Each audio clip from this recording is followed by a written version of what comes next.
Everybody, is Jay-Z with Jay-Z's Reviews. Wanted to touch base on a couple of movies I've seen that I think are really good and y'all need to check out. So first, let's start with Equalizer 3, Denzel Washington's latest entry in the Equalizer series. Well, supposedly it's supposed to be the last. I hope not, because I tell you, I think this one was probably my favorite of the three. Denzel was just great as usual, always good. He's such a good actor. I just can't say enough about him. But I thought the story was good. Some people might find it a little slow, but I think that's what made this story good. It started off and you could just feel it building and just knew that he was going to eventually let loose. I like the fact that this gives them a chance to question him as a person, his reason that he had done the things that he's done in the past. I like the mob aspect of the whole thing and him having to get involved and take care of business.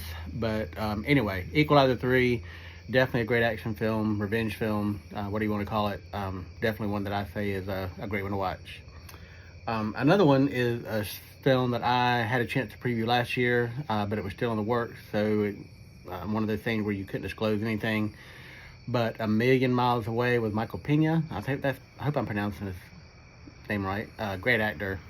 Let me tell you, I knew, I don't know if y'all ever do this, but some of you fans out there might have access to these previews where you can watch these films, and then if you are selected, you can join a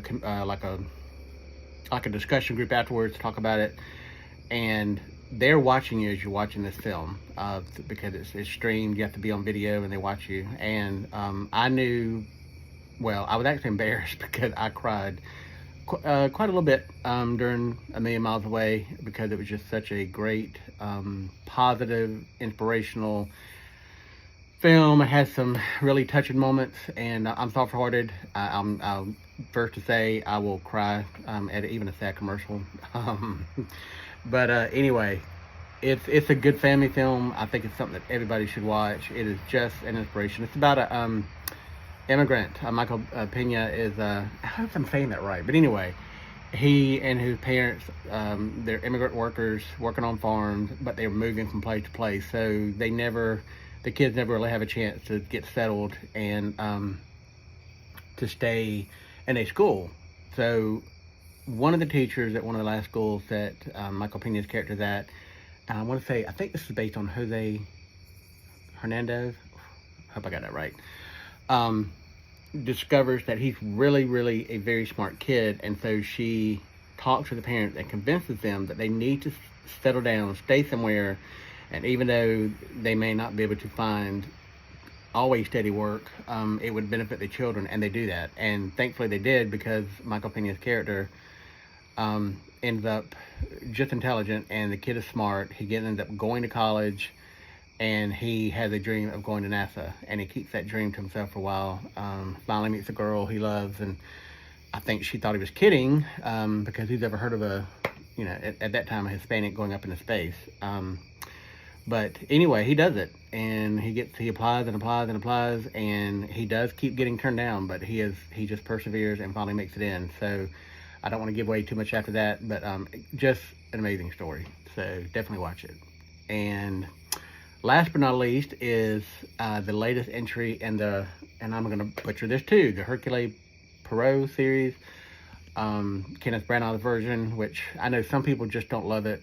I think it's nothing like the older films. I mean, you just can't beat those classics. But I do commend Kenneth Branagh for bringing this character back and bringing it to life and doing a modern day version, because I enjoy them. I think they're great. And this one is probably my favorite. My brother, who's a huge Kenneth Branagh fan, I don't think he cares for it too much. And he also hates the character's mustache for some reason. I don't know why that bothers him so bad, but it does. But anyway, great storyline. I will say it is somewhat different seeing Tina Fey in this, because I just did not see her in this role. But it's not like I'm absolutely in love with her.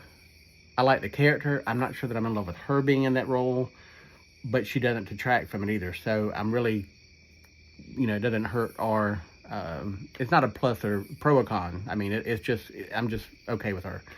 But Branagh is just excellent, and Michelle, Yo, I hope I'm not butchering her name. She did a great job as the psychic in the film, and the film is long.